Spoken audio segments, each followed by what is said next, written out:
So the one good thing about Vroid Studio is that it is a cheap, easy way to create a 3D V2 model for those of you who don't have the skills or time to learn. And for like me getting started, it was good because I didn't know how to use Blender that much. Hey there everyone, and welcome back to the Digital Power Workshop. It is I, that glitchy avatar that has a mind of its own, Techno Meow Tinkerer. And today we're going to cover the basics, or some of the basics of Vroid Studio. And let's log on in. So right here I got it up. As you can see, I got my second model that I created. The first one I've been removed because it was a test of playing around. But you click here on new, create new. You got your choice between male, female, boy, girl, man, woman. I'm going with male because I'm going to be using this as to create a template for making Cab from Transformers Super God Master Force. And that's like the 5th season of the Japanese continuity. And I'm going to be doing that later on, making a time-lapse video of that if you've been watching my time-lapse Transformers. But as you can see, you got your normal faces. Now let me get over out the way here. Kind of get right here so we can kind of see what you got. All these stuff here on the right side. That these are different toggles that you can use, and that you can maybe get in here so you can kind of see. You scroll in and scroll out, zoom in, zoom out with your scroll wheel.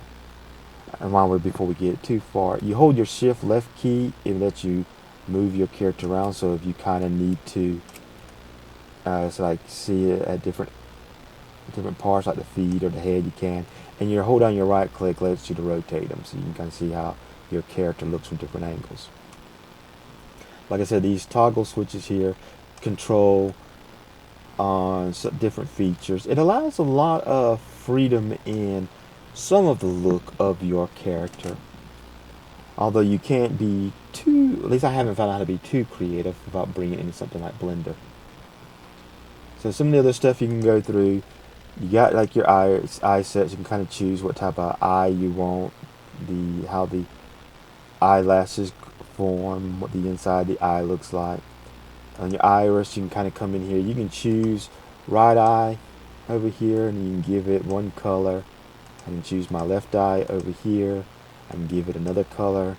So zoom in so you can see I got both two different colors, which is a cool effect at times. However, for me, I'm gonna do both eyes. I'm gonna kind of give them this brown color because I believe Cab is from Africa, or at least some tropical island. One of those two. I cannot remember. No, he's from a set of islands. Now I remember that. Let's see. Of course, at least I think he is. I know there is some. I know somewhere on the home episode he's from the island. But let's get off. Let me quit getting sidetracked. So you can kind of go through here. You can see you got your eye highlights. So you can kind of choose like how you want. You want the heart's eyes, like in love, or star, like ooh, I'm a star, or oh no, type blank stare. I'm just going with the regular. Your scala is the eye, is the white part of your eye. Of course, then you can give it a color if you want to give it a color. So like if you want to make it kind of a purplish or blue glow, you can. I just need regular white scala. You can affect your eyebrows same way. Change color, change the positions, how you want the stuff. Eyelids, you got your eyeliner, all that fun stuff. You can change the nose around stuff. Now for me, I kind of need to get down here to where the skin is, and I'm going to actually go ahead and change this one. This is actually the base skin tone. Give him a bit more closer to the color he was in the cartoon. Same thing with the kind of bring down on some of the highlights to look a little bit more natural. I don't know what this really is for. I've not really ever noticed that. And of course, you can do things like your ear prominence, rounded ear, jawbone, stuff like that. So you can kind of adjust the facial feature. So like your jaw position, like if you want more square jaw or more pointed cheekbones. Kind of see how it goes up and down a bit. jaw position. So yeah, you can kind of pointy around. So it gives you a feature, so you can kind of do manipulate a good bit. Of course, you get a few things like, oh, the girls like him. They've been kissing all over him. Or can't really see it too well, but you got a little bit of bagginess under the eyes. He's been staying up too late studying. Or, man, that food I just ate did not sit well with me. Or be like me, I want to be the Hokage with the whiskers. I think this is Inuyasha. I'm not sure. I can't remember which that is from. But I don't need any facial features. This blank right here, just as if you want to clear anything off. Of course, you got your expressions now. And this is where you can kind of go through and you can kind of sit here and adjust how you want stuff. So like right now, this is the masculine character, so the masculine sadness is turned up. But if I want to add a little bit more to it, I can actually add in some of the feminine to bring down the eyebrows even more. Also, same thing with this stuff, the eyes, the mouth, so you can kind of adjust. Now let's see, let's get it here. This now here, you can do some vampire teeth. This is the vampire teeth skin. Of course, not the actual tooth, it's the mouth. But if I want to get to teeth, I can actually do the vampire teeth as together. As you can see, I want to bite your nail. Or if you just want the lower one, upper. You can get shark teeth, so you can be related to Gara Gura. And I think even Saya Lily has some of these, at least some of the fan art picture with it. I don't remember if I had seen the clip with her. Of course, you got your single front, top, bottom tooth, or if you just want to. So yeah, you can kind of play around a little bit. Options are always good. I don't need any of that stuff. Now you can come in here to the hairstyle, give the hair him some hair, some basic hair. Now you have to come down here to one of these to bring up the hair editor. And let's see, make sure, there you go. Click on that to bring up this right here, degree. So this is where you can kind of manipulate and move the hair around. So it's depending upon what one you're dealing with is which one of these. I have yet to figure out how do you know which one. I guess it must be, I guess it has to be something around one of the, wherever the yellow line is. Yeah, so it depends on whatever face you're going and where the yellow line is what this is, because it's going to affect. Of course, you can change some of the stuff like the positioning, the width, your X, your Y, that fun little stuff. Like, boy, I'm not going to try to create Cab's hair in here because he's got more of that 80s big hairband style hair. So I'm going to exit out. Close without saving. If you would normally close with saving. Until I close without saving, yeah, it still gives me this. I'm going back to preset. And actually I'm going to come down here to the base hair.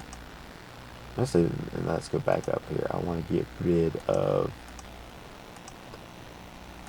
well, I probably have to go through to go here, make them bald if I want to, but I don't. I just want to keep a little base hair, so it won't look quite so out of order. Now, let's go to clothing first before we do body, because here you can kind of, get him over here where we can kind of see him a little better. Here you can kind of actually import. So we'll go here to shirt. You can actually start to add some detail to your things. Now I'm going to show you some stuff here.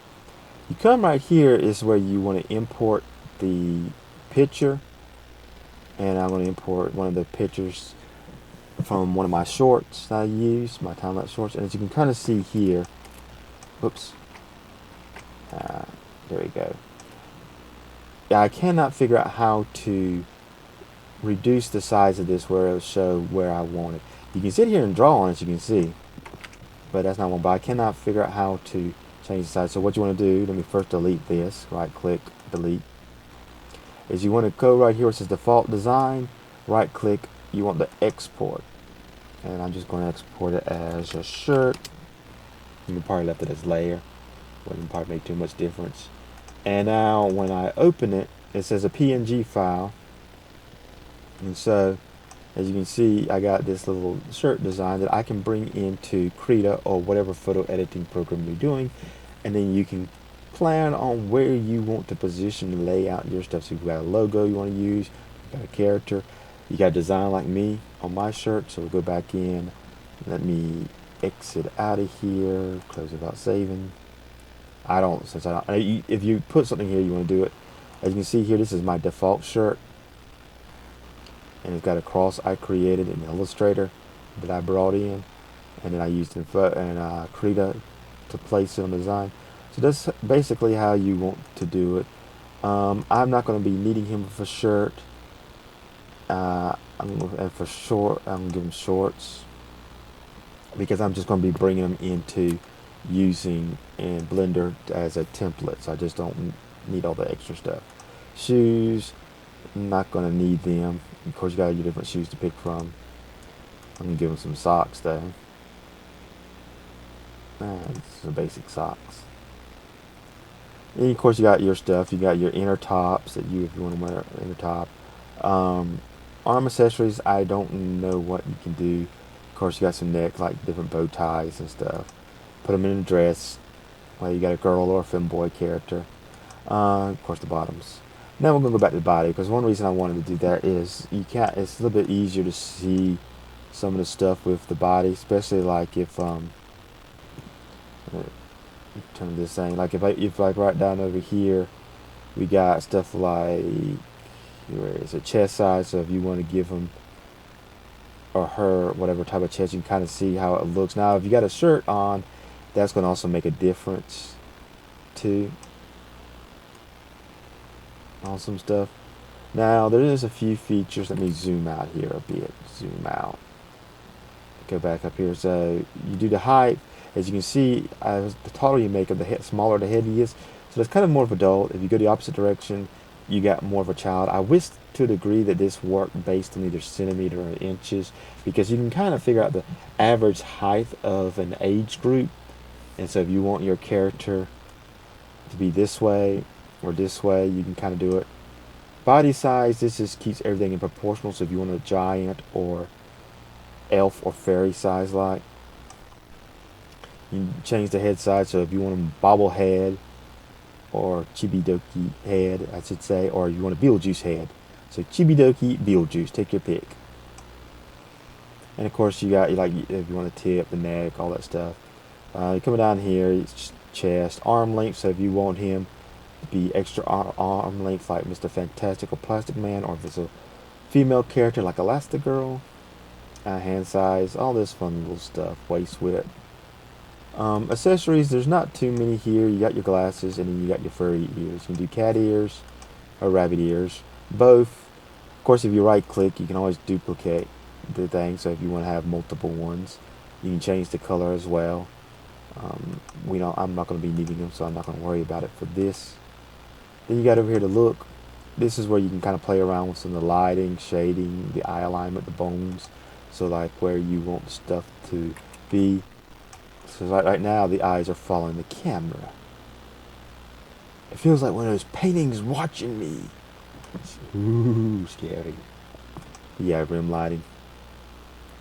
This right here, the camera, you click up here on the right with the camera, it'll carry you into a area where you can try out different animations and backgrounds. As you can see here, I think, yeah, right here you can kind of go through your facial expressions if you want to. It's alive, I see him blinking. Your poses, your animations are like different things you want them to do. Running, vaulting a horse, saying hey, taking damage.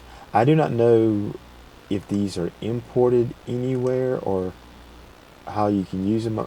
This might have to do more with the VR chats than anything else. But I haven't played around with this stuff. Of course, you can take a picture with it, add the background, work on the different lightings. If you got any wind, now if I had a hair, you'd be able to see whether or not the hair is blowing. But since I don't have any hair, it's not going to matter. Exit on out here, we're back at the top left for X again. Now what we'll do is we'll now export this. And so you want to click on this little arrow that's pointing up out this little box. And what we want, now you can upload this to the Vroid Hub. I don't do this, so I don't know the full features. I know you can share it. I don't know if Vroid Hub lets you sell any you created, but I think it lets you share, or at least lets you show it off. But if you want to modify this or share or sell this on another site, you would probably want to use the export to VRM. You're definitely going to need this if you're going to bring it over to Vroid Studios or even into Blender to edit. So the only thing about Vroid Studio is that it is a cheap, easy way to create a 3D V2 model for those of you who don't have the skills or time to learn.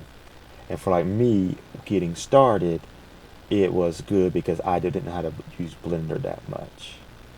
But it's very helpful, and I'm still using it. Right now I'm using it to create a character for to work on as a thing.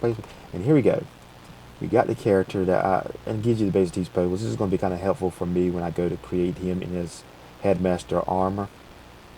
It tells you how many polygons, how many materials, bones, and then you got your reducing. This stuff I know is important from what I've seen on other how-to videos, especially if you're going in the VR chat. These these can determine whether you are lag in your movements or if you kind of have smooth movements, depending on how detailed this stuff is based on what chat room you go into. But you're going to click export. I'm going to type cab for the title. It's going to be also the file name because it's the character I'm going to be working with. Creator, we're going to come down here. It's going to be TMT. I'm not dynamite. Yep, techno me out. Fill out all this information. This is like if you're going to be sharing or even selling your character, what type of use, who can, I basically, I guess, modify, who can assign personality to this avatar that is modified. The licensing, I am not worrying about any of this because these are what I'm using for my projects. If I was into distributing, then I'd probably be more interested in learning about these. But I'm going to be exporting now.